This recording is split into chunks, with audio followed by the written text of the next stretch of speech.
But I believe Barca is your favorite team. Lajong is my favorite team. After Lajong? Yeah, after Lajong, Barcelona. Lajong for the heart, Barcelona for the artistry. Since you've mentioned, Zubin, you must have met him quite a lot of times. So the first time I ever encountered or got to know about Zubin was sometime in the early 2000s. He was always big. He was big for the last 25 years. I think there was something different about Zubin. He never, ever, he always, right till the end, had this touch of humility in him. The closest you probably feel to is hospitality among all these. That's very close to our heart. Is there actually a concert economy? We brought Michael Learns to Rock to Northeast. By far, till today, I think that was the biggest event ever. If today somebody wants to invest or somebody, in fact, wants to start a football club, Football is a cash burner. I really have not come across a circuit that can beat the Kaziranga, Umiam, Shillong, Cherrapunji circuit. if you are someone who loves football, who loves to travel, and has an interest in hospitality or entrepreneurship, then you must watch this episode. Hello, viewers. This is another episode of the GPlus podcast called the Guwahati Connection. Today, we have with us Mr. Larsing L.D. Sawyan. He's the name behind such iconic brands such as the Centre Point Hotel in Shillong, the Ri Kynjai Resort in Umiam, the Shillong Lajong Football Club, the Guwahati Address in Guwahati, and many more. He's also the man who's actually been influential in making Shillong the rock capital of India, and also bringing in bands like Michael Learns to Rock, Scorpions, and many others to the capital of Meghalaya. In this conversation, we speak to him regarding building brands, football, tourism, and the future of hospitality in the Northeast. Hi, Mr. Sawyan. So, as you know, the name of the show is the Guwahati Connection. So, I would like to ask you, what is your Guwahati Connection? Yes, Kaushik. Thanks for having me in this show. So, my Guwahati connection would perhaps start with my grandfather. Mr. Lala B.K. Day was an army officer pre-independence, and the moment we got our independence, he was amongst the few army officers that were drafted into the Indian police service. And so, in fact, as a young SP, at that point of time, of course, the capital of Assam was still Shillong, or the headquarters of this entire region was Shillong. So he was he was deputed to basically hoist the national flag on the 15th of August 1947 here in Judges Field in Guwahati as a young 27-year-old SP. So that would be my first connection. Secondly, my father was also born here in Guwahati in 1952. At that point of time, I believe my grandfather may have been serving as a SP in Kamrup or maybe around Assam. Exactly, I'm not sure. But he was also SP Kamrup at some stage of his career. But my father was born here, and so is my son and daughter. They're also born in Guwahati.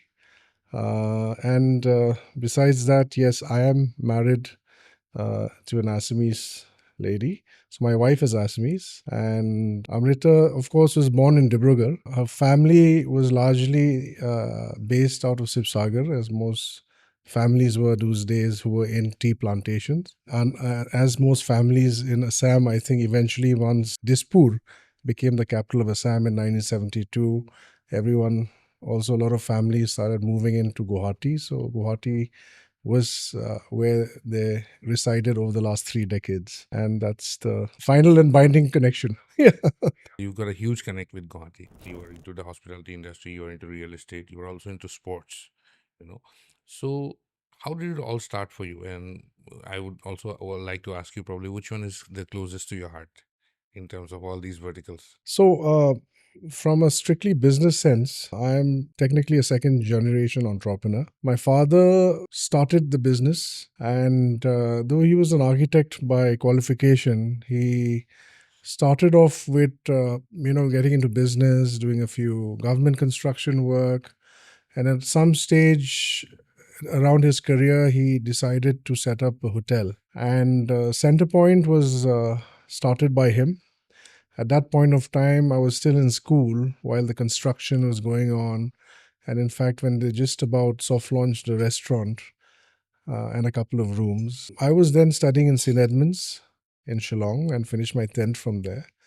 Thereafter, I went on to study in Bangalore. Then I decided in 99, after graduating, to come back to Shillong and join my father in his business, because those were interesting days and different time altogether as far as the Northeast was concerned.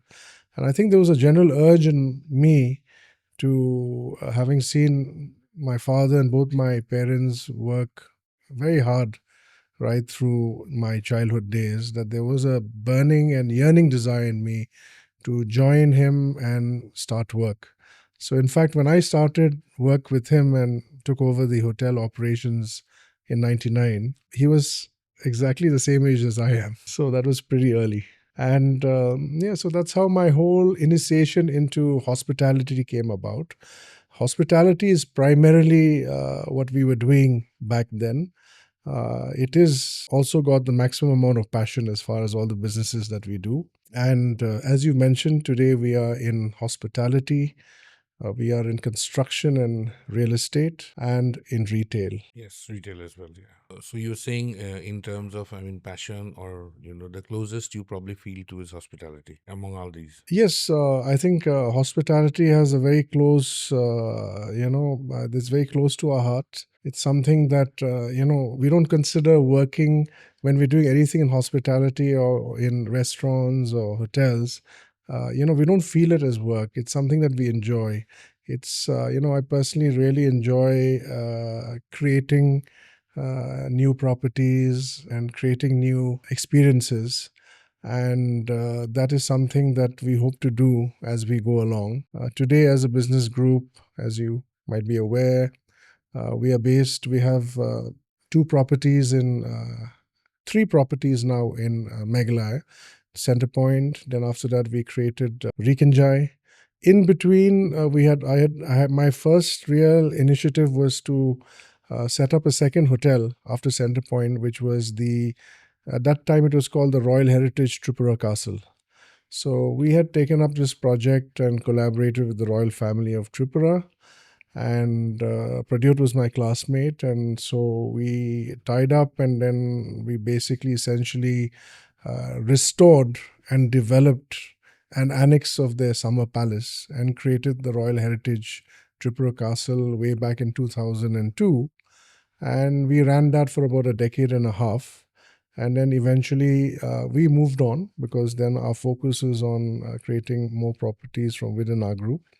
But that was a great opportunity to start a brownfield project in that sense, a greenfield in terms of concept, because concept of heritage hospitality back in the days did not exist. And even those days, to have any hotel even 2 kilometers away from Police Bazaar was considered a risk, considering the socio-political climate of those days. So it was a challenge in every aspect, but that experience gave us a lot of experiences, and good ones. Helped us also understand how to take hospitality forward. Immediately thereafter, of course, Ri Kynjai started. Construction started in 2003. And in late 2006, we soft launched it. And 2008 onwards, we were considered to be a fully complete hotel. And thereafter, we had the opportunity to build something here in Guwahati. And we started our intervention in Guwahati around 2014, around the same time that we were also building the ISL team here. So 2013-14 was largely in Guwahati for me, where we started construction as well. And 2016, we launched Guwahati Address. Today, we have the Shillong Address. We are about to open another property, which is a PPP project with the government of Assam at Kohora. It's going to be called the Kaziranga Heritage. I might as well declare it here, because we're about a month away from inauguration. It's a another passion project of ours, and perhaps our second heritage project after the first one more than 20 years back. And of course, there's another upcoming project in Cherrapunji, which we hope to launch in the end of next year, which will be a sister concern or the sister brand of the Ri Kynjai of Umiam. So in that sense, hospitality, we have a clear-cut roadmap of building many more properties in and around Assam, Meghalaya, and other parts of the Northeast as well, over the next decade, opportunity provided. I think that's going to be a nice circle. I mean, Guwahati, then you have Umiam, Shillong, Cherrapunji, then Kaziranga. That's good. Having traveled, I won't say too widely, but fairly widely, definitely across India, some parts of the world, I really have not come across a circuit that can beat the Kaziranga, Umiam, Shillong, Cherrapunji circuit, which also includes check-in and check-out at Guwahati, because if one is inclined towards a spiritual visit, then the Kamakhya is something very, very special. And otherwise, one gets a nice engagement with the Brahmaputra here. And I think that is again a very, very special experience. So this particular circuit of Kaziranga, Umiam, Shillong, Cherrapunji and Guwahati, for me is one of the best circuits that one can have in the world, in my opinion. And we are excited to complete that circuit by the end of next year. Okay, so you just mentioned, your ISL project. So probably not many people know that you were the, part of the initial NEUFC, the club, the Northeast United Football Club. So could you tell us a little more about what exactly happened that day, how it, transpired, and what has been your experience? So when I came back early, I'm talking about early 2000s, late 2001. So Tuesdays, Shillong was a very quiet city, shut down by 6:30. I was also young. My objective was to come work a few years, settle the business, help my father, and maybe go on, maybe study for more work and come back again. That didn't happen. One opportunity, the other came in. But one thing that I decided to do was keep two of my passions alive while I worked. So one was basically football.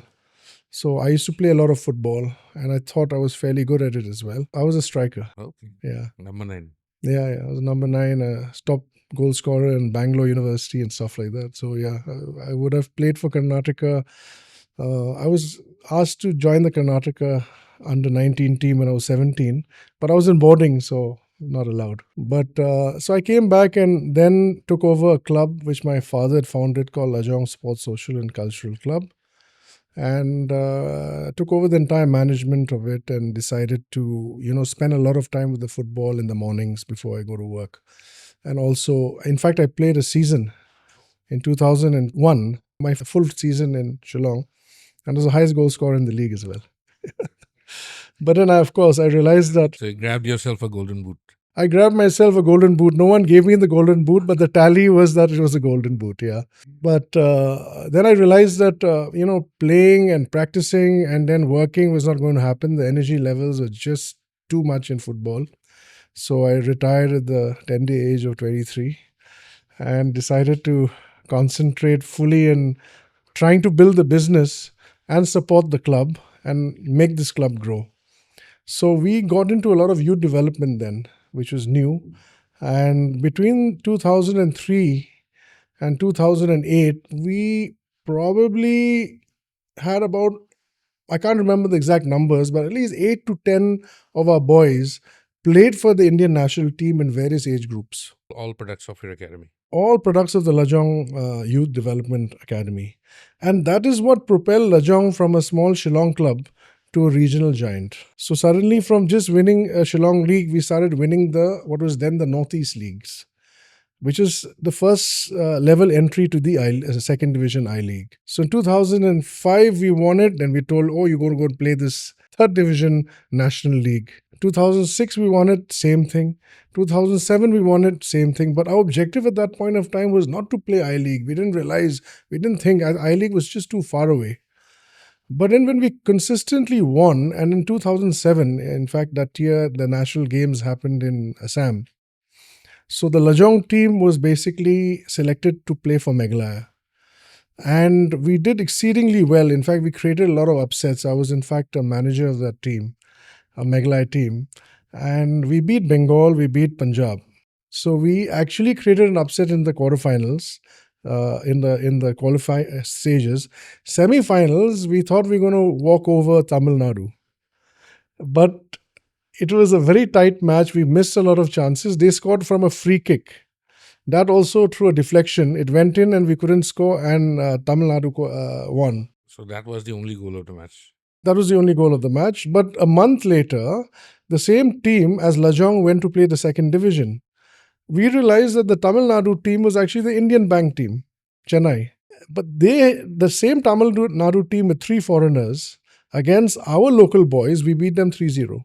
And then we went on to almost qualify for the I League. So that's when we realized that the gap between Lajong playing at the regional level and playing at the I League level was very, very narrow. We didn't play foreigners, yet we almost qualified. And in fact, our striker that time was playing for the Indian Olympic team, so he was not even in the second division team. Then in 2008, which was 25 years of Lajong Sports Social and Cultural Club, our objective then went from just being a club producing players, because Lajong means our own, produce our own talent in the Khasi language, to becoming a club. We reframed our objectives of becoming a club that would harness the collective strength of the Northeast and represent it in the National League. Because by then, a lot of players from Northeast were playing in the I League, but there was no club from the Northeast. So we said we've got to kind of achieve that objective. So in 2008, we changed our name from Lajong Sports Social and Cultural Club to Shillong Lajong Football Club, and with the objective of qualifying for the I League. And in our first serious attempt, we qualified. So in 2009, we became an I League team, and we played the I League, and we created quite a lot of excitement back those days. In fact, in our first season, we filled up the Jawaharlal Nehru Stadium here in Guwahati, because we reached the finals of the Federation Cup, and we had a 40,000 crowd in Nehru Stadium. We eventually lost in penalties to East Bengal. Well, it was quite a thing then. Penalties are always heartbreaking anyway. Yes. So anyway, coming to your question on ISL and Northeast United. So what happened was, in subsequently around 2010-11, Dhoni's first agent those days was someone who I had known from a second or third connect. So he called me up and asked me whether I would be interested in investments. Obviously, investors, because running a football club is not easy in the I League. He mentioned to me that John Abraham had some interest in associating or investing in a football club. So I thought that was a good idea, and though I had met John about a decade back, I really didn't have much touch with him. So I flew down to Bombay, met him in 2011, and we had a few discussions, but it didn't really materialize because it was more of a brand relationship that he was looking at that point of time from imagery perspective than pure investments. And I was more inclined towards a strong partner could probably invest as well. We maintained touch and left it at that. 5 years on, in 2013 end, when Lajong had played 4-5 seasons, I had gone to watch a movie, Madras Cafe, and it struck me that, John had got in touch with me 2-3 years back, and at that point of time, I felt that the Lajong brand had gone to a level where a good engagement, even with brand, would help, because we were already getting good sponsors from SL and McDowell's and Kingfisher and Adidas those days. So that would be a good way to sustain, because it was not easy to sustain a football club at that point of time. We were investing about, as an I League club, we were investing about 5 crores to 6 crores back in those days per annum, which is significantly a fairly huge number. And that's for a mid team like us. Not to talk about the big boys, they were spending in 10 crores in excess in the I League those days. So I messaged him, he said yes, and then that's how we started the engagement. I went and met him, and after meeting him, we signed a term sheet. So he was initially supposed to invest in Lajong or be part of the equity ownership. Then he told me that I'm interested in ISL. ISL those days was a 4-month tournament. So I was not very interested in that, because I didn't believe in the direction of a 4-month tournament. In fact, being in the AIFF, I was a vice president AIFF those days as well. And that's a different thing. I was not in favor of these 3-4 month tournaments. I wanted the long leagues to happen. But I thought that, I did understand that at some stage there will be a convergence. I looked at the ISL as an incubation league to incubate new clubs in India. Then at some stage, the traditional old league and the new league would converge. So if we had one foot in the ISL and one foot in the I League, there's no harm in converging the two. So he asked me, so I said, okay, fine. So then I went forward and spoke to Reliance and expressed our interest. And eventually, we set up a company, and Lajong were the lead bidders along with John Abraham. And that's how we eventually won the Northeastern franchise based out of Guwahati, and we called it Northeast United. That was my association with ISL in the first year. But after the first year, I realized that it was a difficult proposition for us. To be honest, personally, I was hardly 36 years old. I felt that this is going to be a consortium of many investors in the long run. And just to be a brick in the wall in a passion area was not what I was looking for. I would rather, reconsider. So I decided to disinvest my equity. And immediately after year one, at the height, when it was all great glitter and massive hype and all kinds of things. I mean, I had a great 1 year. I mean, spent amazing time, met so many people.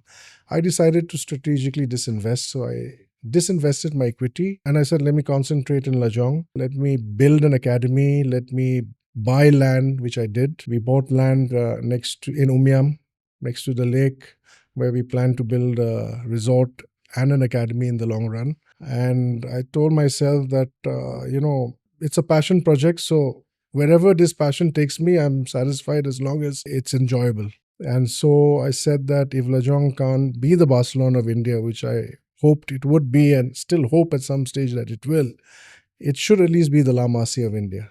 So that project with La Masia, or being a full-fledged academy, is very, very much still part of our objective. So you have been a part of football in a lot of roles. You have been a part of the AIFF, the All India Football Federation. You are already a club owner. You have played football as well. And then you have also, you also have experience in the ISL. So could you tell us a little about what is the football scene right now in India? What is it like in terms of, both in terms of growth, in terms of popularity, and where do you see, football in India? Where do you see India ever qualifying for a World Cup? Of course, they might, but generally asking, what is your take on this? Yeah, so my engagement with the federation was basically in 2008. I decided to stand for the elections at the state level. People forced me. They said, if you want change, you have to get involved in administration. So as a 31-year-old, I stood for the secretary's post. I became secretary of Meghalaya Football Association. Immediately that year, coincidentally, there was an election for the AIFF, which happens every 4 years. So I told myself, I'm already dedicating some time to football administration at the state. It might help for me to put my hat in the center as well. I mean, in the national federation, because if you're executive member, then you obviously be able to contribute more, and you're already dedicating that time. So I put in my hat, and somehow I managed to become executive member at the age of 31. And that year there was a change in presidentship. Mr. Das Munshi fell ill, and Mr. Praful Patel came in and took over as president. And he was new in the system, though he was senior in the association. He was not very involved. It was Mr. Das Munshi who was running things. But then, since he had this new role, he stepped into it. So as a president, he obviously had a yearning to do something. And I was the youngest in the executive committee by far. I mean, maybe about 20 years would be the age gap between me and the next person. So I was very vocal, and I think he kind of took a liking to that. So then I eventually became vice president for 2 terms. Now, of course, for the last 4 years, I'm not involved. But what I can say is that we saw the whole process of, the takeover Reliance IMG of AIFF, which happened in around 2011. They bought over the Z contract. I think it was a defining moment because it meant that a big industrial group like Reliance had also come into Indian football. And I think it's been over a decade since they've been involved. And today, football has evolved to a level where we now understand the requirements of what it will take for India to move into the next level. I think, in short, this is what has happened. I mean, I can go on for about an hour to explain that, but I know it's not a football show. But to answer your question, in short, what I can tell you is that today the ISL is in a crossroads. There's actually a tendering happening for the next phase. But if everything works out well, if Reliance does get the mandate, Reliance FSDL gets a mandate for another decade or so, I can see Indian football moving forward. You know, the basic issue with India was that in 1983, when India lifted the World Cup in Lords, from a multi sports nation, we became a one sport nation. And cricket cannibalized everything for a good 30 years. Today in 2025, we're in a scenario with Gen Z and Gen Alpha, with the onset of digital economy and India now becoming a top 5 nation, a very young country of 600, 700 million people, youngsters. The aspirations of the young Indian are very different. They want to engage in a global sport. Cricket, with all due respect, is not as global as football. Football has over 200 nations playing the game. They want that as well. Cricket will always be the number one sport by a far measure. But now finally we can see a scenario where there can be a number 2, number 3 and number 4 sport as well. I think football will eventually become that number 2 strong sport. And when that happens, when investments come forward, when every professional football club in India has a proper academy, and these academies start investing in young youth talent, that's when we can start competing with a China, a Japan, or a Saudi Arabia, or any of these other countries, because they are investing in youth for the last 30 years. We have not done it as a footballing nation. And that's the big disparity.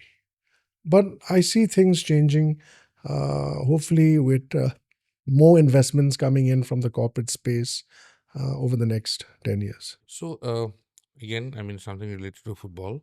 So, how does the economy of running, or how does the business of running a club work here? You mentioned a while ago, it takes a lot of investment to keep a club running, that too playing in the I League. So, how does it work? I mean, if today somebody wants to invest, or somebody in fact wants to start a football club, how should he go about it? What should he understand? So, one thing that anyone has to understand is that football is a cash burner. All football clubs at whatever level all burn money. It's totally an investment. As far as we are concerned, it was a commitment that we had made. Or let's say the commitment of Lajong in 1983 by the founders was to commit a certain amount of investment for developing youth talent.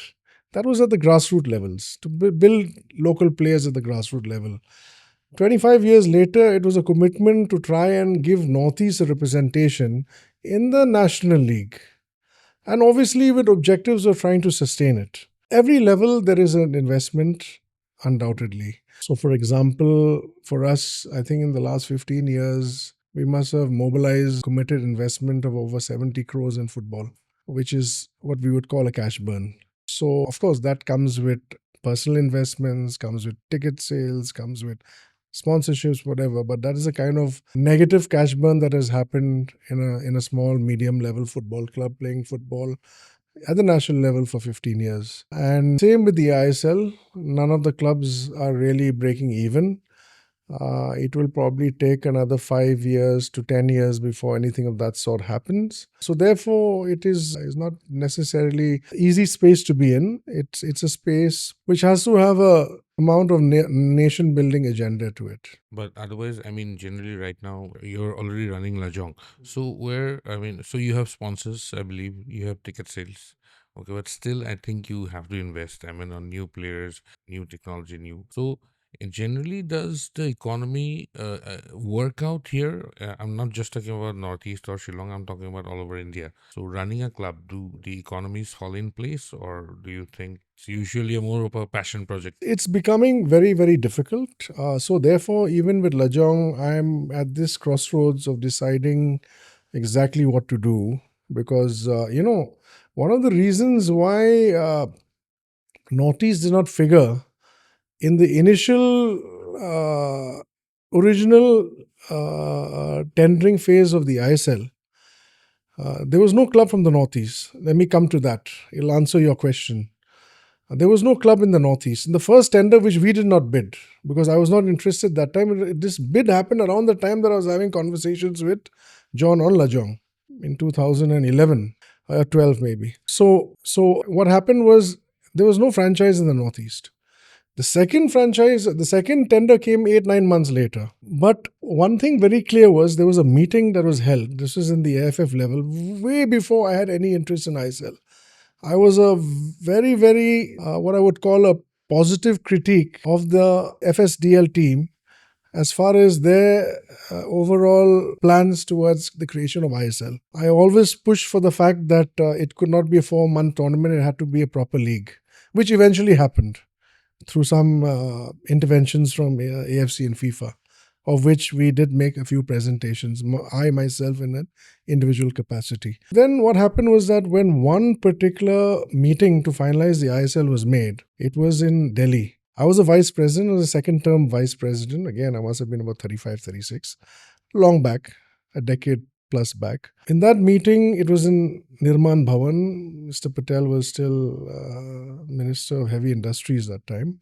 8 o'clock, the meeting got over. Reliance was there, and from AFF, there were just 2-3 of us, secretary, myself, another vice president, and Mr. Patel. After the meeting got over, I asked Mr. Patel for some time alone. So everyone left. Me and him went and sat in his room, and then I spoke to him and I told him. So what I told him basically was that I said, sir, concept is very, very good now, at least since it is something that we have already principally agreed to, can go ahead. But they had shown 8 franchises, 8 cities. All 8 were IPL playing cities, barring Punjab. In cricket, there was a Punjab ISL team. Here, there was no Punjab football team. Rather, there was a Kerala football team. That time, IPL Kerala was not there.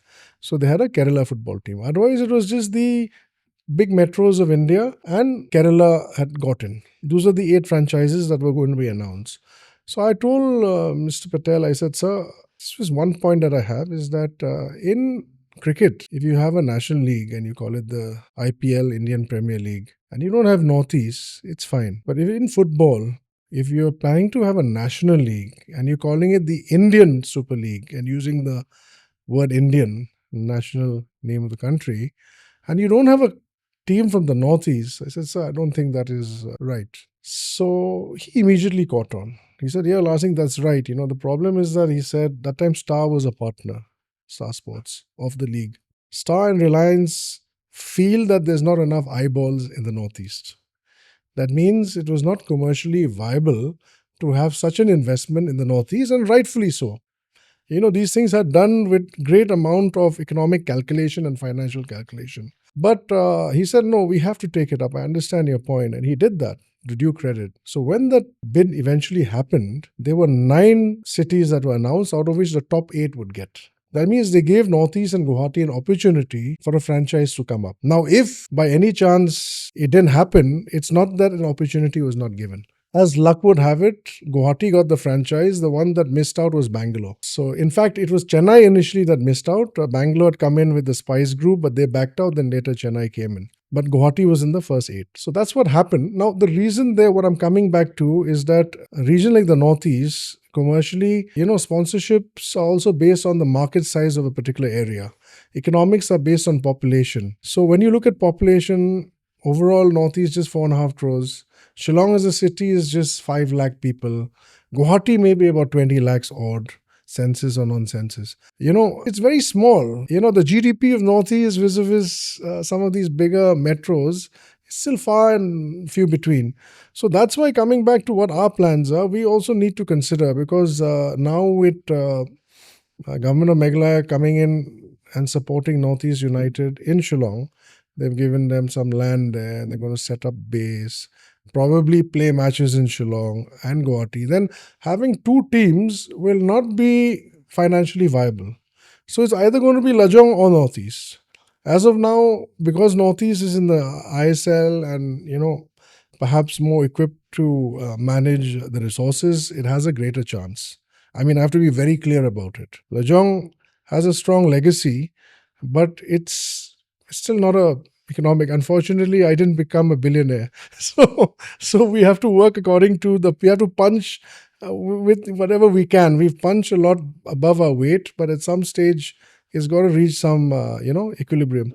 So therefore, coming to your point, one thing that we're going to surely do as far as Lajong is concerned is we're going to set up the academy. Regarding, playing on in the I League or ISL, because now we can qualify for the ISL if we win the I League, that will depend on how we, take our call over the next year or two.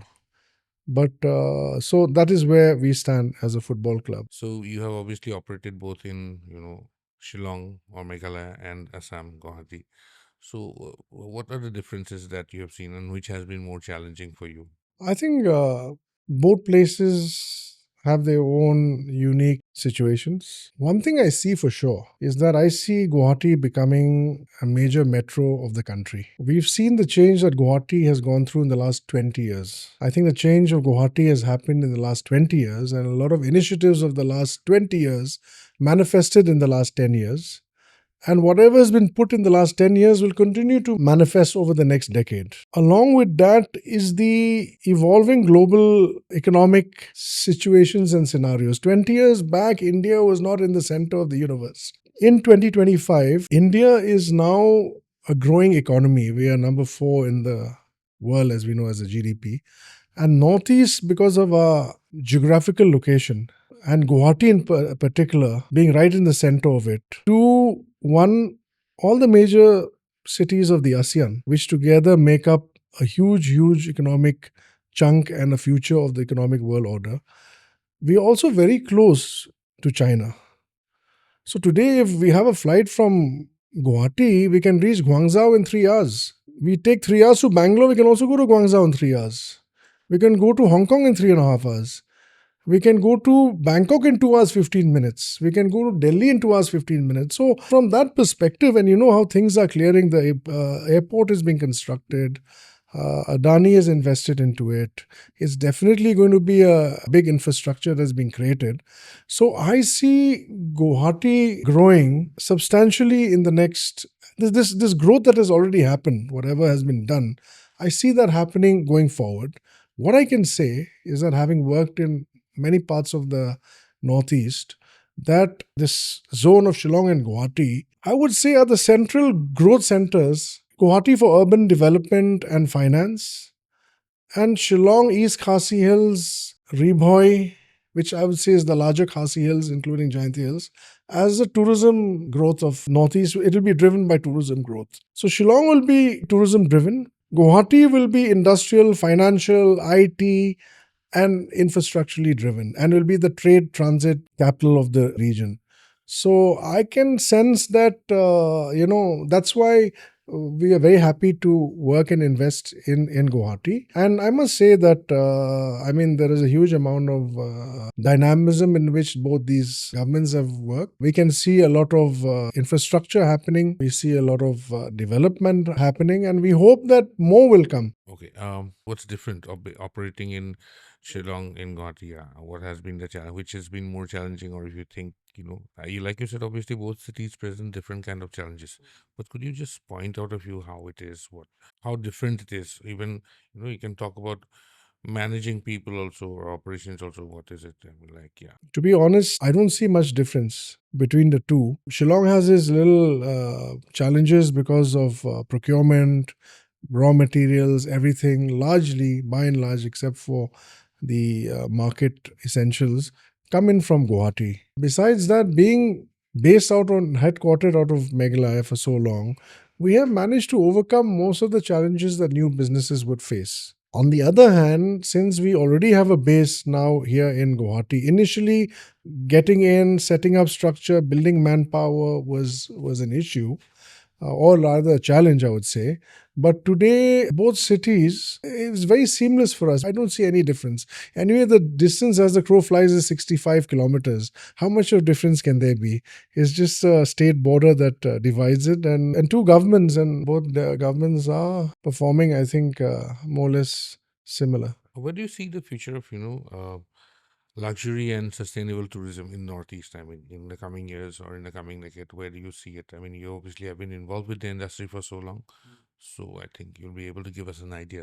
I think those are two important points you mentioned, luxury and sustainable. I think to see sustainable growth in the Northeast, we have to really, really push on the sustainability tourism as well. So, sustainability, the word that you've used, is extremely important because sustaining the environment, preserving the ecology of the Northeast is really what is going to sustain tourism in the long run.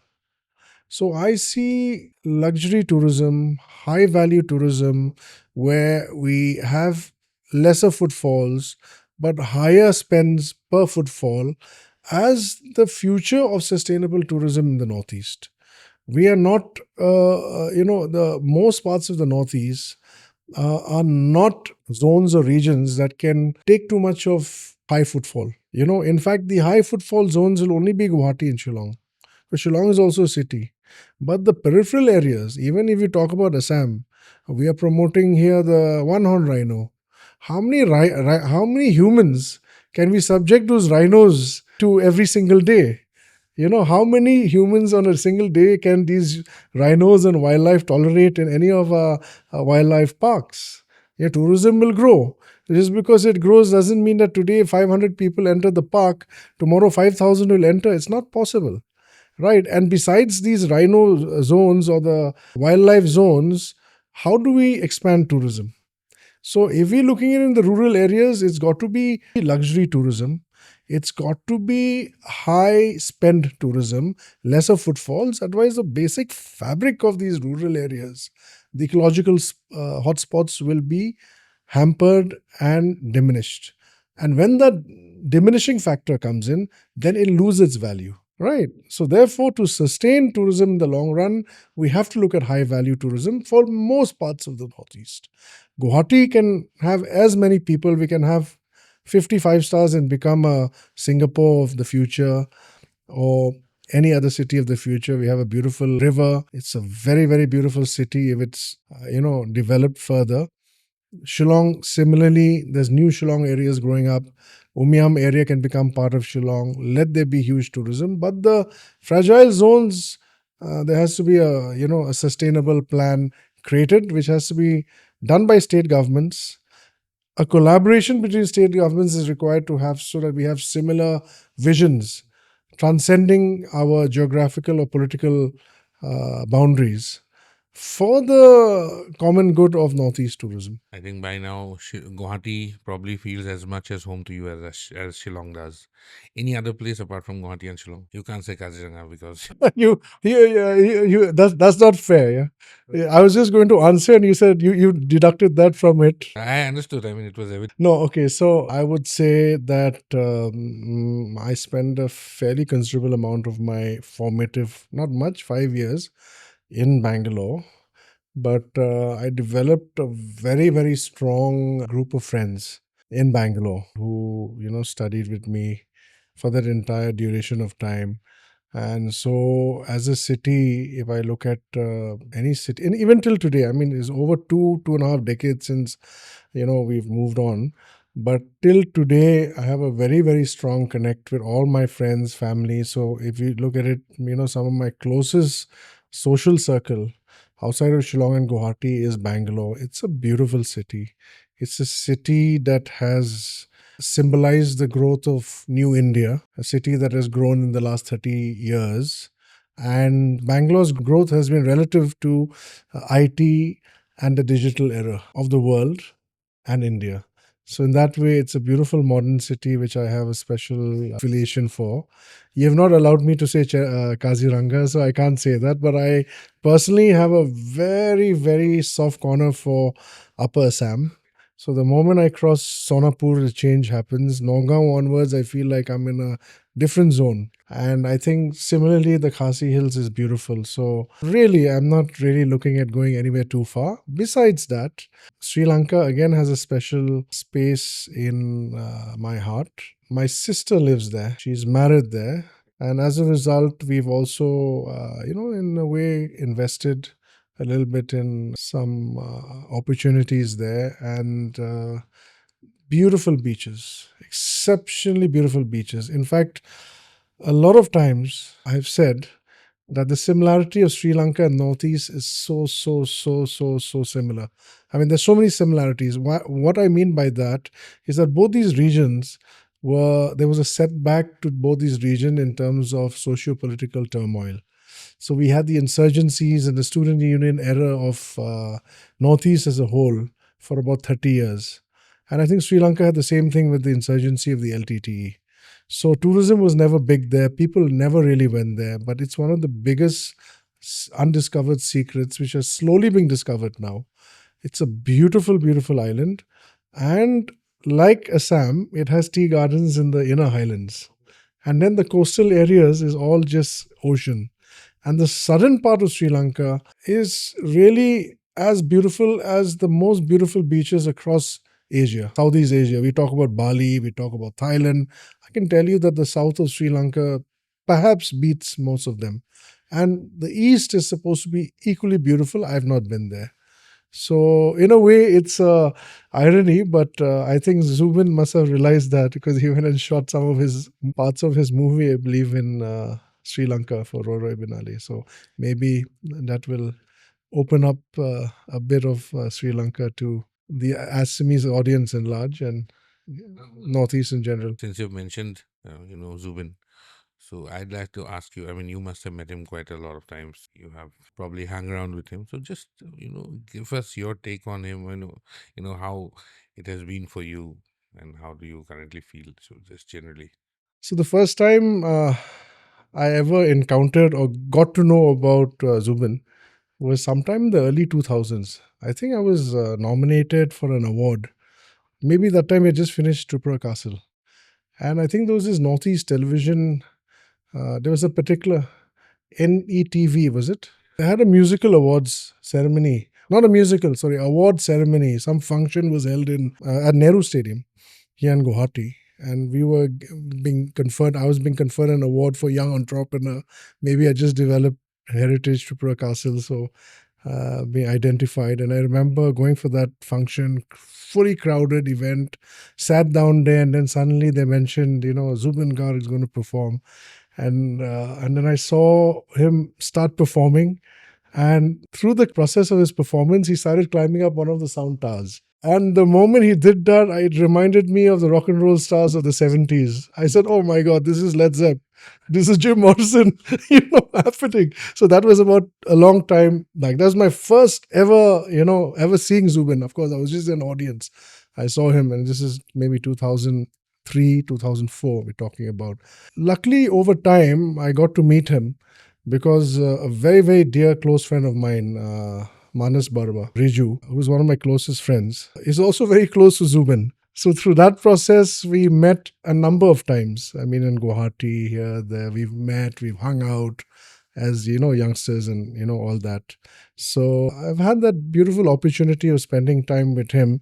In fact, one thing that always I remember, I mean, whatever it was, whatever level of, he was always big. He was big for the last 25 years. And when you look back, when he was that big as a mid 25, 26-year-old, the kind of level of following he had, I must say he managed his sanity levels quite well. He always came out as a very humble person, right through. I mean, people who get that sort of fame early on in age, they lose their head. I think there's something different about Zubeen. He never, ever, he always, right till the end, had this touch of humility in him.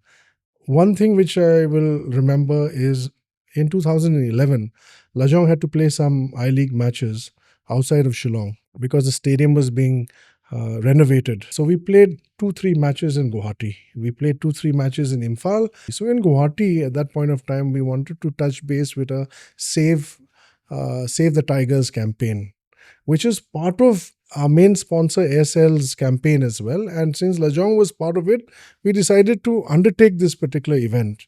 So I remember asking Riju if, Zubeen would, come and join us for this campaign, because that involved media coverage, it involved, other things. I thought he'd say no, because in a way it also meant giving away his imagery, which celebrities get very, very concerned with, but he agreed.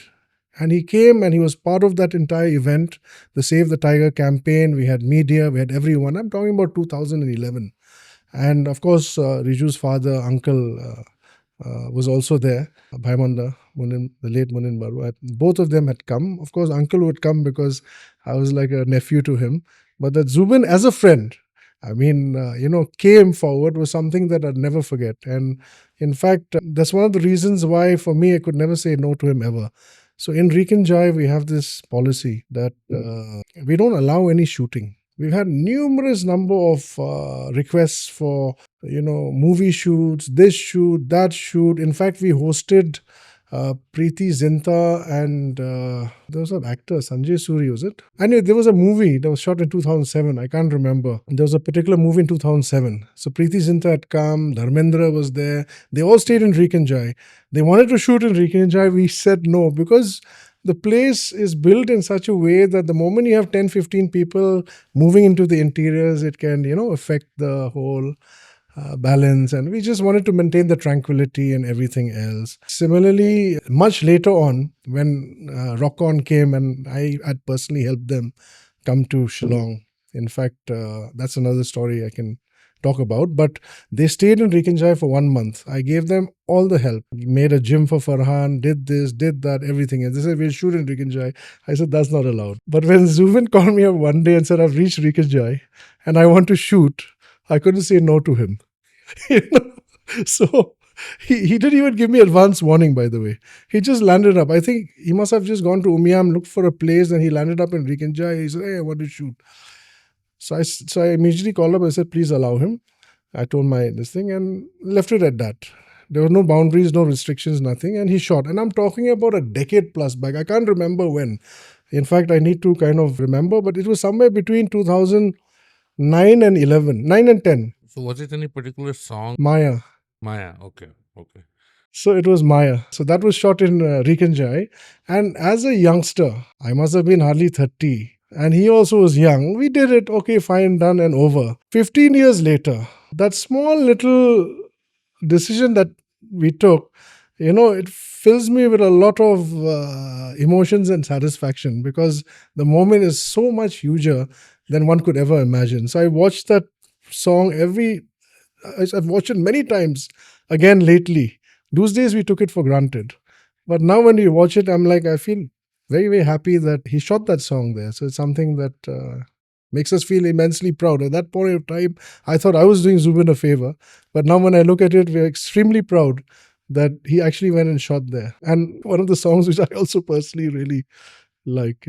And of course, besides that, he used to come to the Guwahati Address very often. He was here with Garima and a few friends and family and other extended before the inauguration.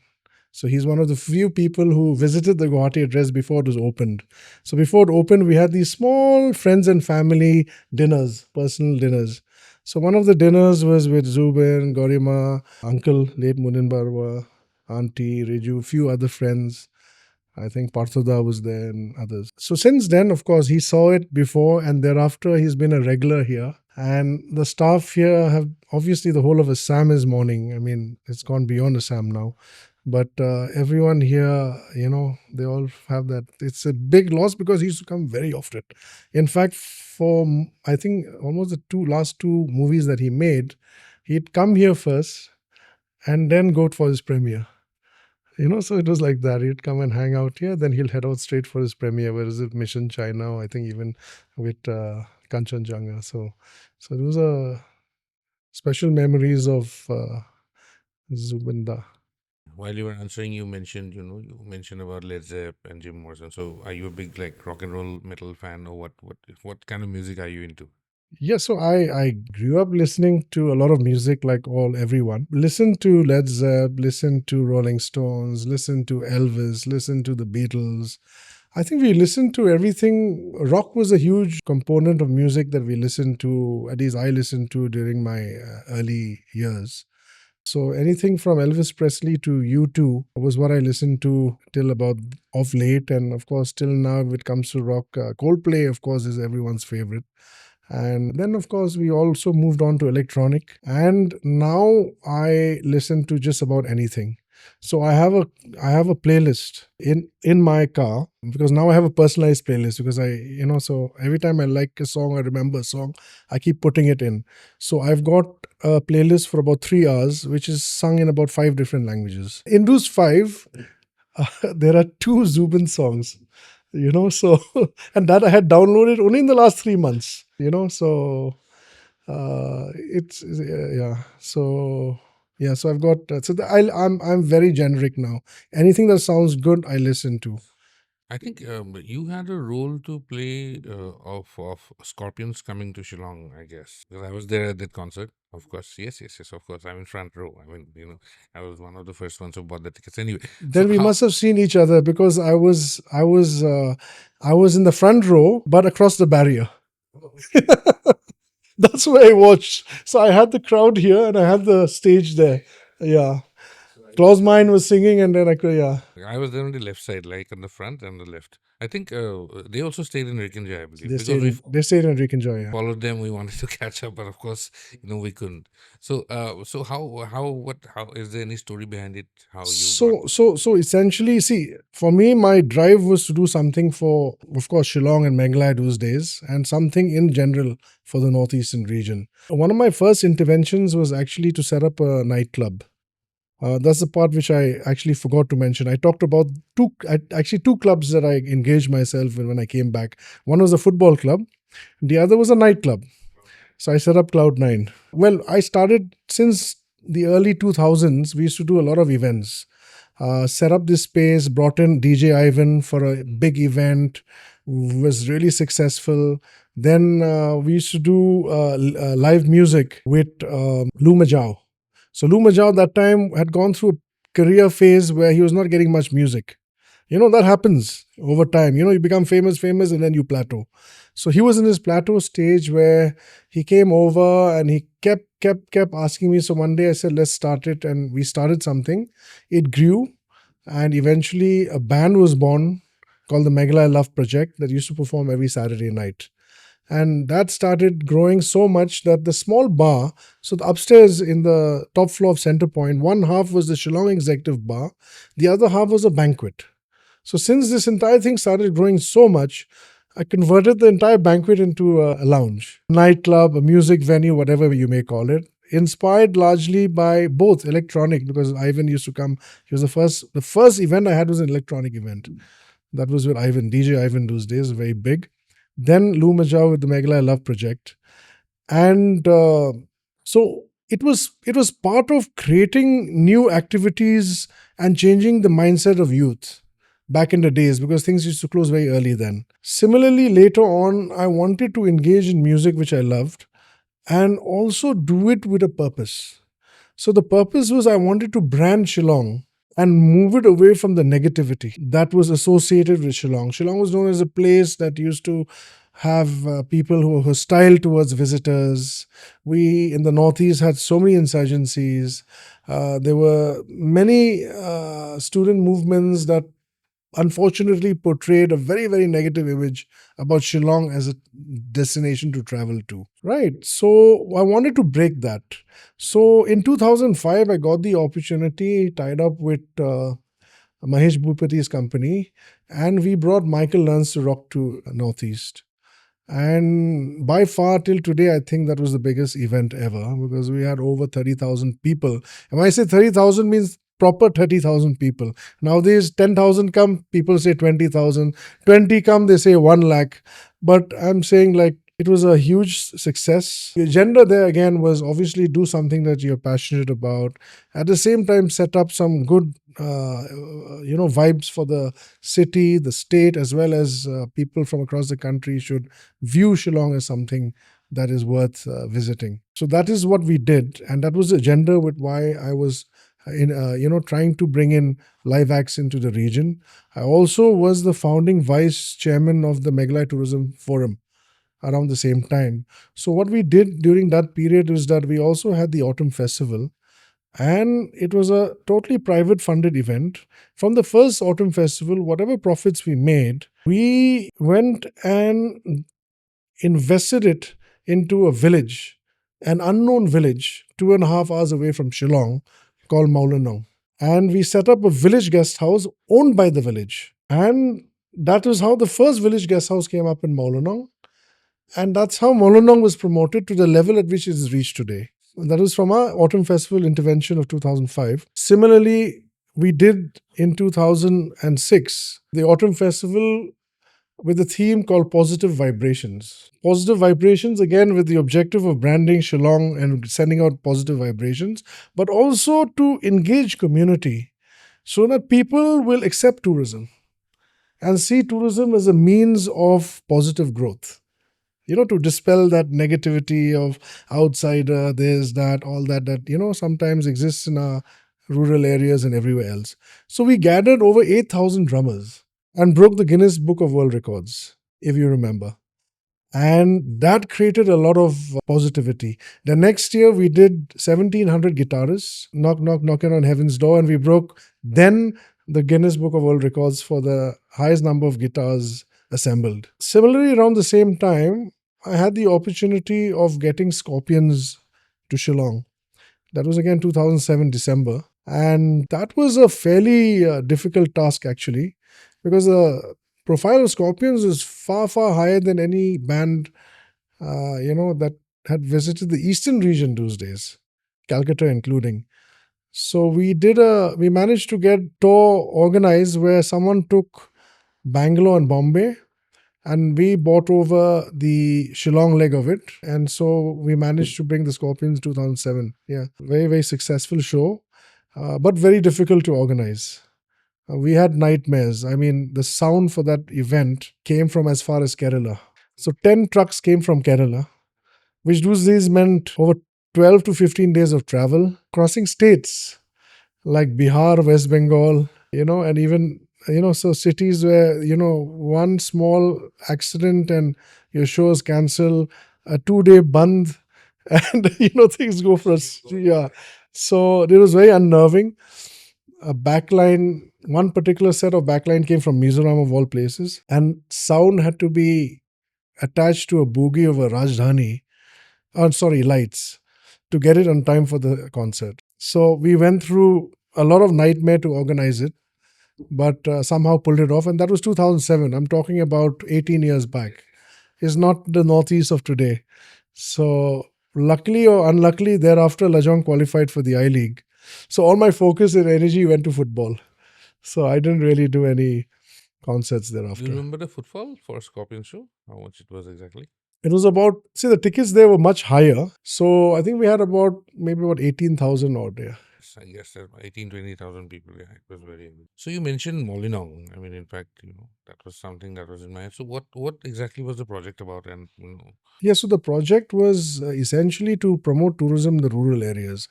That time, tourism was very Shillong centric. So here was an opportunity. One of our members was very, very well acquainted with the village. And he explained to us that there's this village and it's very beautiful, it's clean, amazing civic sense that the village has, the organization of the village towards maintaining cleanliness and general civic sense was really, really amazing. So then we decided as a forum that let's go and intervene. So we invested the money to build the guest house.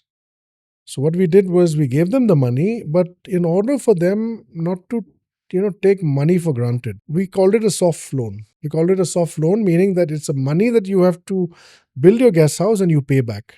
That never happened. It could have happened. They could have paid us back in 5 years. But our objective was to term it as a loan so that the community would take it seriously, put them in under some sort of, seriousness about that. It's not just free money coming in. So it was both money as well as kind. We also managed to get a lot of business houses to donate different items. Someone gave a sanitary item, someone gave a plumbing item, someone gave an electrical item, and we set up their entire guest house for them and handheld them and promoted them. So the learnings, as we know, is that that's how rural tourism really took off. But even then, one thing which I was personally concerned about, which I did mention to my members, is that we need to now see how to regulate tourism there. And I'm talking about 1 year after that opened. So that is the other learning. Today, if you go to Mawlynnong at any given point of time, the population of Mawlynnong or visitors for that particular day would be 3 to 4 times more than the inhabitants. So, in a way, it has lost its original fabric. So, I look at this as a perfect test case for tourism in Meghalaya and the Northeast in general, where tourism can also be consuming. It's very difficult to promote tourism, but the moment you promote it, the question is how do you control it? Because it can also consume you. It's just like you said a while ago about regarding the sustainability. Regarding the sustainability, because I do believe that in Northeast, our USP is the ecology and nature. And the more we protect it and collaborate tourism with it, tourism will sustain and grow. The moment tourism grows and takes over ecology and nature, our product will depreciate. And once you depreciate nature, it's very difficult to bring it back. So this, I think we should be conscious of. And we should know that the Burj will be built. AI will take and create different aspects in the world, will make life easier, will enhance everything possible. But experiential tourism, interface of humans with nature, is something I don't think mankind will ever be able to replicate. And this is our strongest asset as far as the Northeast is concerned. Some of our ecology, our nature is better or as equal than, or I would say better. I'm very, very, clear about it than most parts of the entire globe. So this is something that we should appreciate and understand. If we have not developed as fast in the last 50 years, it could actually be an advantage today. That in fact brings me to one point, social media. So do you think social media is playing its part in, like you said, places, the quality, the fabric is, like you talked about Mawlynnong, how it has depreciated because of too much of tourism, too much of, guests coming or tourists coming. So do you think social media with its reels and all, how it is, in fact, there was a case, I forgot the name, there was a uh, water body somewhere on the Tura side, I guess. So which was relatively untouched. The one reel became viral, and people just went over, invaded it, something. So do you think social media or internet as a whole has had a role to play in this? The difficulty of sustainability in terms of tourism. No, I think it comes back to the same point. Like, if you don't have a market, you can't survive. So, what social media does is it bridges that gap. You become the broadcaster. As a guest house owner, as a destination stakeholder, you can broadcast it directly to the audience. That's what social media has done. It has allowed information to travel at the speed of light, which is advantageous because that's how you can market. That's how information is disseminated far, far more quickly than ever before, which is a boon for humanity. Something happens in New York and we'll know it in real time. Similarly, something happens in any part of the world or region, everyone knows it in real time. So it's an advantage. But as I said, tourism is such a thing that it can also be all consuming. So that part where how do we draw the line, how do we regulate, is the difficult task. It's a task which actually involves very, very strong government vision and policy, but it also involves sensitization of communities and a collaboration between all stakeholders to achieve a situation where we can safeguard our products for long-term sustainable growth of that sector or that particular destination. The same thing has to be said of Kaziranga. At some stage, we've got to define what is the GDP we want out of it. And once we've defined that, okay, Kaziranga can contribute so much to the GDP or the exchequer of Assam, put a stop to it. The demand will always be there. So what happens when demand over exceeds supply? What happens? Price goes up. If price goes up means more revenue comes in. So you achieve the same result. So even with the park, a mechanism that can be set is we can do the airline model. You can't say that, oh, we will increase the price so that less people enter the park But we will earn as much as we can because the rates have gone up. We also have to think about the common man, right? So keeping a balance somewhere, what we could do perhaps is first of all understand that for a great wildlife experience, when you enter the park, you shouldn't feel like you're entering a bazaar. There shouldn't be 10 gypsies in front of you and 10 gypsies behind you. Then you might as well be in Ganeshguri or Fancy Bazaar or some part of Mumbai or Delhi or Bangalore. You should not take congestion into the park. One is the experience of the visitor. Some of them come from all over the world. Some of them come from all over India, imagining, this most exotic destination, which it is. Right. And number two, from a human and animal relationship as well, we have to give some amount of tranquility and space and respect to the animals as well. So this has to be designed meticulously where both can survive. So for that, what I suggest or what I say, which we can also work with, is create an airline model. That means first you determine how many people can enter the park. Let's assume it's 500 in a day. Then you set off 6 o'clock in the morning, so many can go. 6:30, so many can go. 7, so many can go. So you send them out in batches. Number two is that if this 500, let's assume it's 500 throughout the day, the first 200 can be at the existing rates so that people who are price conscious can book in advance. Some sort of opportunity be given to local stakeholders of the state that they can buy at that particular rate much in advance and then open it to the rest.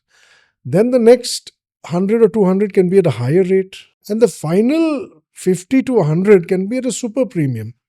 Because that is a crowd that will come and spend 30,000 rupees in a room and don't mind spending, a huge amount of money as long as they get to see the park.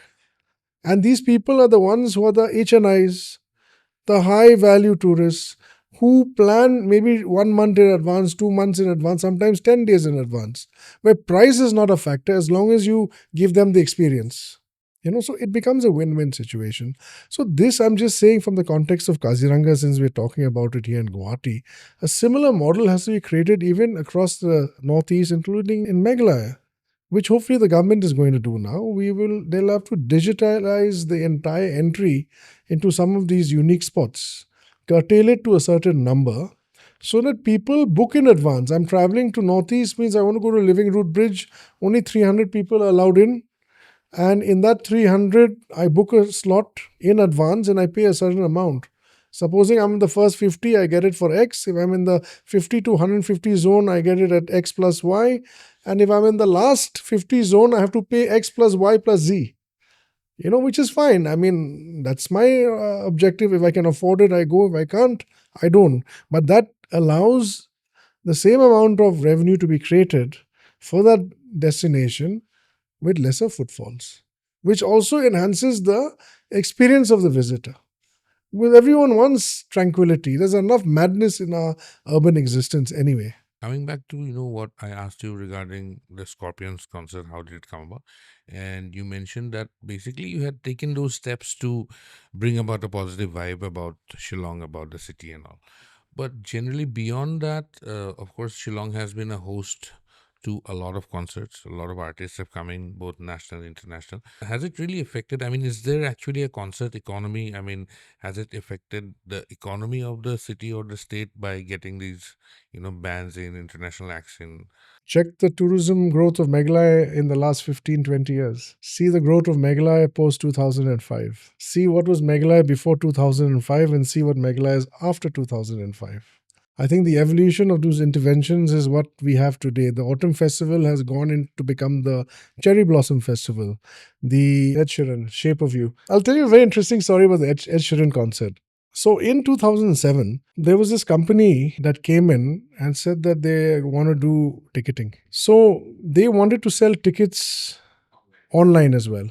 And they said they'll also physically manage the entire ticketing system. So it worked out fine. So they came on board and the owner came down, a young fellow, came down and he was overseeing the entire thing. So just 2-3 days before the concert, I had to sit down with him and chat. So I asked him that, why are you trying to sell online? I mean, online in 2007 had not taken off at all. So he said that, no, this is going to be the future. Then I asked him, how do you come up with this idea? She said, no, me and my friends, we went, a friend who's my partner, we went on a road trip to South Africa. We were sitting under a big tree when we came up with this idea. That's why the name of our parent company is Big Tree and our brand is Book My Show. And I said, okay. And then this 2007 and they did the entire thing and they must have sold, I don't think they sold even a single ticket online. Maybe two, three, I can't even remember. Okay. And then I met him 18 years later in Shillong because by then, the day before the concert, I met him at the Shillong Address because we were supposed to have an event for Sheeran and he had come in earlier. And Book My Show was actually organizing the Sheeran concert. They're concert organizers now. So I met him 18 years later, and that was it. And this person went on to become this huge person who's not only got the largest ticketing platform in India, he now organizes the biggest concerts across the length and breadth. And as a special gesture, on the day of the concert, he created a small enclosure for me and my friends. That was quite kind of him. But yeah, so that is the story of concert economy that we're coming into, which you asked me. Is that I think the people who saw the future saw it a decade back. And today, the concert economy in India is an absolute reality. It was not there 10, 15 years back when we did it. It was a big challenge.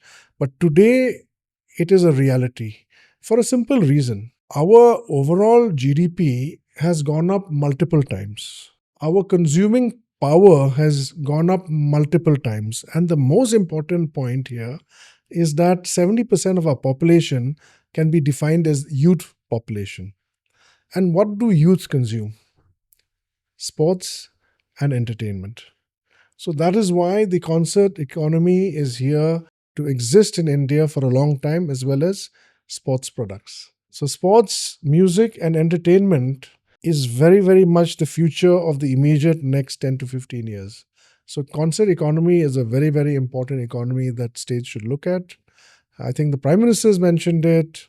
Meghalaya has realized it, and now Assam is following suit. So, just a question from out of the blue, because you mentioned regarding the Gen Z and the Gen Alpha generation. So you have children who are right now Gen Alpha, I guess. So what do you see a difference of how you were as a kid and how they are now?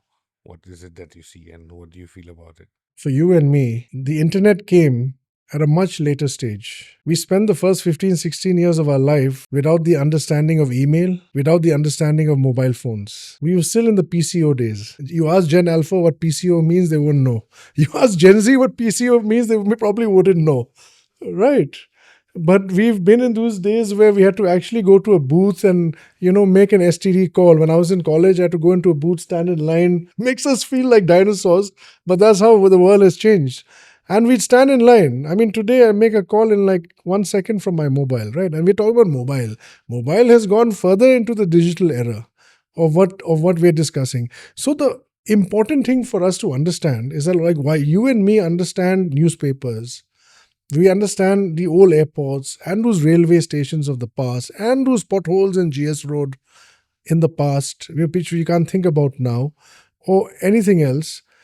The kids of the last 20 years have been born in the digital era. For them, information, mobile technology, luxury, cars, development to what they see it is all natural. When that kid of 1983 lifted the World Cup, for him, it was an Indian who was hardly 50 years independent in a new nation. 500 years of subjugation to become masters of the world. That too in Lords. Maybe that's what propelled the cricketing journey even faster. For the kid of today, he's like, India is a top 4 nation in the world. We are one of the superpowers of the future. I want my Messi. I want my Ronaldo. I want to be equal with US. I am equal with US. I will compete with China. I have overtaken England. I am competing with Germany. And I'm about to overtake Japan. So the whole mindset is totally different. So the aspirations are totally different. What is introduced in California today, this morning, is also introduced this afternoon in India, or vice versa. So this is the change that has happened, and that is the new India.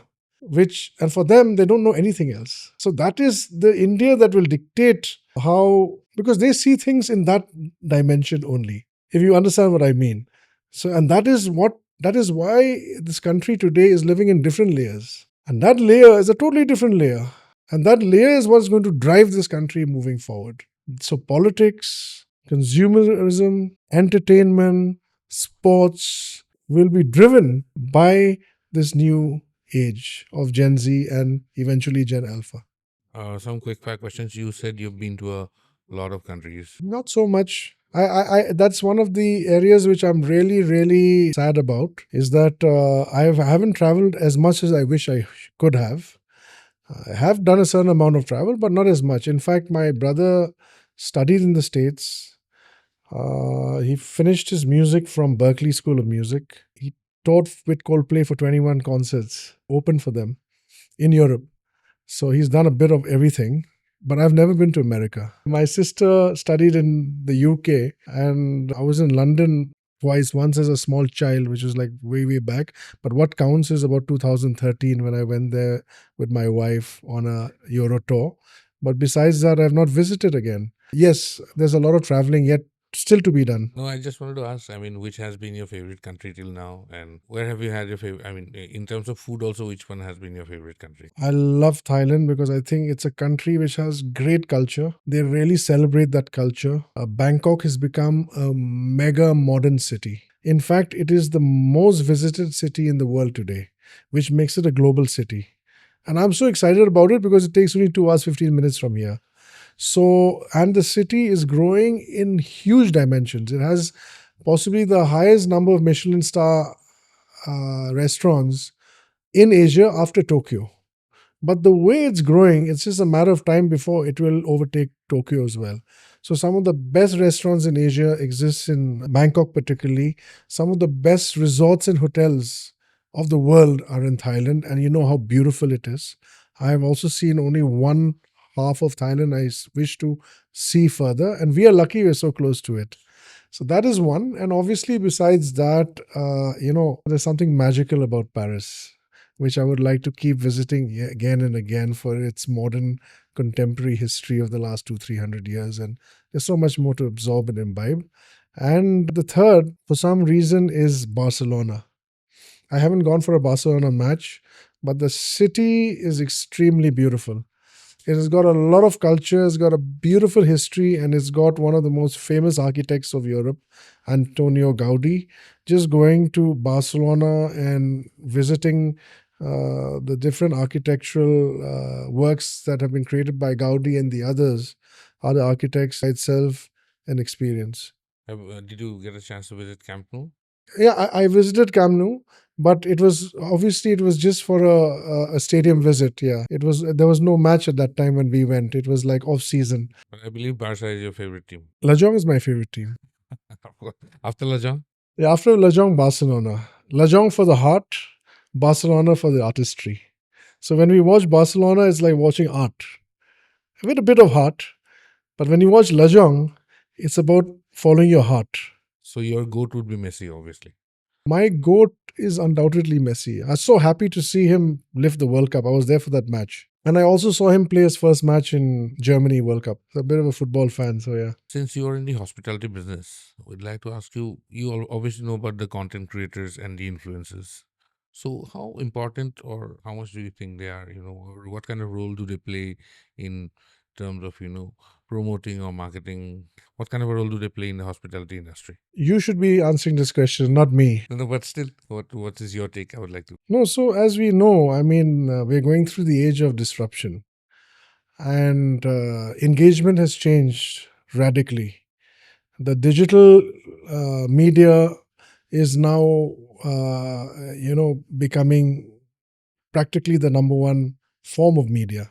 So whether it be an official platform or an unofficial one like content creation, I think content creation economy by itself is something that has opened up now. It is the new and big way of advertising as well, and companies. In this case, you're talking about hospitality. They can really help promote their products through content creators. But then what is important here is to know what your market is and to know which content creator has the following for your particular business. So, but yes, I undoubtedly will have to agree. We are in the age of content creators, and that is what the digital media is all about. Like GPlus that has grown in the last 6 to 7 years from practically nothing. And what's your comfort food? My comfort food. My comfort food is totally what I call soul food, which is your anything that is local, regional, rice, dal, with any of our local foods. For me, local food is my number one staple. And what's your daily routine like, usually on a weekday or in a weekend? So I live two cities. My kids now, in last 4 years, my wife and kids are living in Guwahati. They go to school here. So I spend half and half. So I'm a person of two cities now.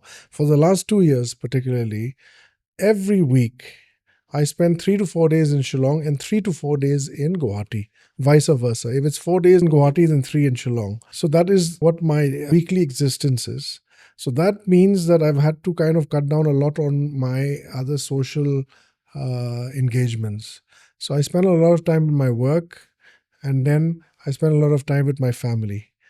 And obviously, the most important social engagements which I can attend, I do. And therefore, since I travel the Guwahati Shillong road minimum 2 times a week, along with a generally 10-11 hour work routine, I start my work early at home. Thanks to COVID, thanks to digital media, that is also possible now.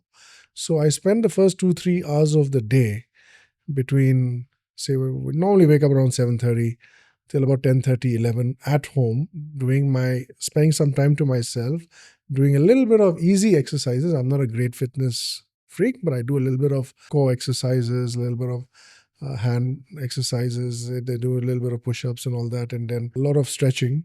And along that 45 1 hour time, I also make a lot of calls. So that's how I spend my first day. I have consciously stopped running. I think that is again allowed because of this whole new way of living, where we can engage with people through phone, WhatsApp, mobile, and even video calls. And then thereafter, I would spend about 8 to 10 hours physically in office. When I'm in Guwahati, I prefer to work either from my office or I work from home. Okay, Mr. Soyan, it was really nice having you. So, anything you'd like to say to the audience, to the crowd, to anybody who's looking to be an entrepreneur or follow the hospitality business? Anything to the new ones who wants to start something? Yeah.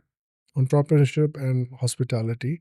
So, one thing I like to say about hospitality is that if anyone is trying to enter the hospitality sector, I think it's a great time to enter for most of our young entrepreneurs, first time entrepreneurs, because the concept of big investment in hospitality no longer exists.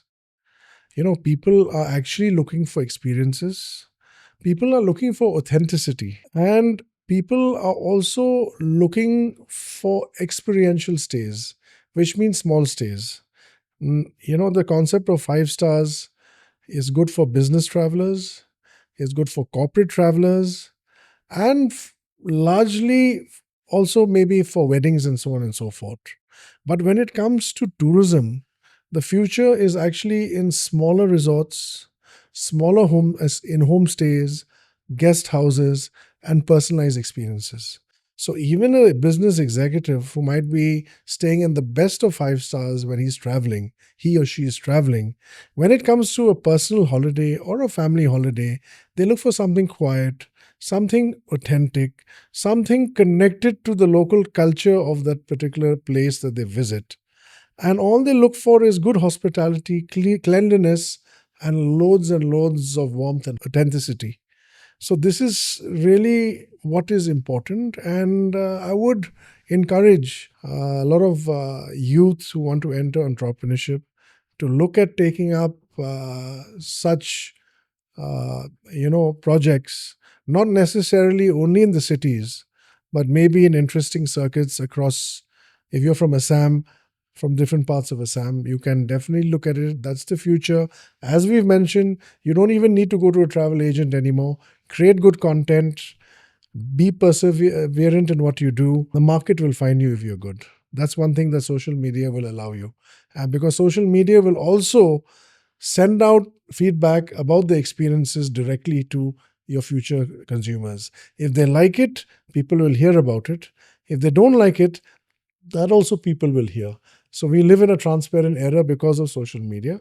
Great time to be in that sort of entrepreneurship as far as hospitality is concerned. In larger entrepreneurship, if I may be given if I have to say something, I would say that entrepreneurship is something for most people in the Northeast. It's a first and second generation scenario because industrial revolution has come in very, very much late here. Now we've moved into another era. But one thing very, very important is, I think, maintaining a disciplined lifestyle. I think as long as one is disciplined in what we do, because when you're an entrepreneur, you got to pay yourself, you got to pay the people who are working for you, and you got to be in the market to make a space for yourself so that you get revenue. So, in a way, you're basically jumping into the deep sea. So, in order to survive, you've got to be consistent in whatever you do. You have to be persevering. And one thing for sure is that you should engage in a particular area where your passion also exists. Because the moment you find work cumbersome is the moment it'll start becoming difficult for you to sustain in the long run. But if you enjoy waking up every morning and doing what you do, there's a far greater chance for you to succeed in what you're doing, even if it takes time. And which we all know, but which we always forget, is that there is no substitute to hard work. One thing I forgot to ask you during the podcast because it just got over. So you mentioned that there was a rock-on story. I want a Right. story about. So what exactly was it? Could you just? Yeah, so essentially what happened was, Rock On, this is Rock On 2. Rock On 1, Farhan was a investment banker, then the entire Yes, story. of course, yeah. So when they were making the movie for Rock On 2, they'd already fixed up a plan where the protagonist would be a retired investment banker, and he's gone off to Himachal Okay. to set up a apple plantation. Okay. So that was the actual thing. But then along the way, Farhan then told Ritesh that, hey, why don't we shoot in Shillong? Shillong is the Shillong is the rock capital of India. So he had heard of this rock capital. Now the coincidence there is that we were talking about scorpions. Yeah. So in 2007, when we had an interview, I remember this was actually in Ri Kynjai. So we had this whole group of national media had come in, and scorpions had just landed. And so now, Times of India had asked this question. So they said, how come there's so many concerts happening in Shillong? We had just done the voice of, in fact, I had done a concert, the Eric Martin, the voice of Yes, Mr. Big, yes, just yes. 2 months before that. Okay, okay, yes. And 2005 was MLTR. And obviously those days, we try to be a little boisterous in our approach. So I said, no, that's because Shillong is the rock capital of India. Okay. So From that's so from there, that whole rock capital of India kind Yeah, of stuck on. that's Times of very- India carried an article, and then it went on, and the tag lived on. So 14 years later, or maybe 7, 8 years later, 2016. So yeah, about 8, 9 years later, Farhan obviously had heard about this rock capital thing. So without visiting the Northeast, without ever coming to Shillong, he told Ritesh Sidhwani that, hey, let's go and shoot in Shillong. It's the rock capital of India. So that's how they, then wanted to come in. So the rock shoot in. capital of India moniker was actually something that was started by you. I don't know anyone else having said it before that. Great. So I wouldn't say it, but it was something that was prominently displayed in national media then. And also, to credit to Farhan, one of the reasons why he wanted to shoot in Shillong, though it would have been easier to do in Himachal. In fact, Ritesh was getting big headaches because he's the one who does the business part of things, the logistics of things. So shooting in Himachal was easy because n number of Bollywood movies are done. This is uncharted territory. He's never been. None of them have been to the Northeast. So but Farhan had this point. One is that Shillong seems to have a cool vibe. He's heard all these things, rock capital. And number two, those days there were a lot of issues in Delhi. A lot of our northeastern students were getting assaulted, which was, remember it came out in national media. It was around the same time. So I think he had that additional objective that let's shoot this movie in the northeast. And that was the reason. And luckily, one of the people in Excel Entertainment was a Guwahati boy, Sawyan.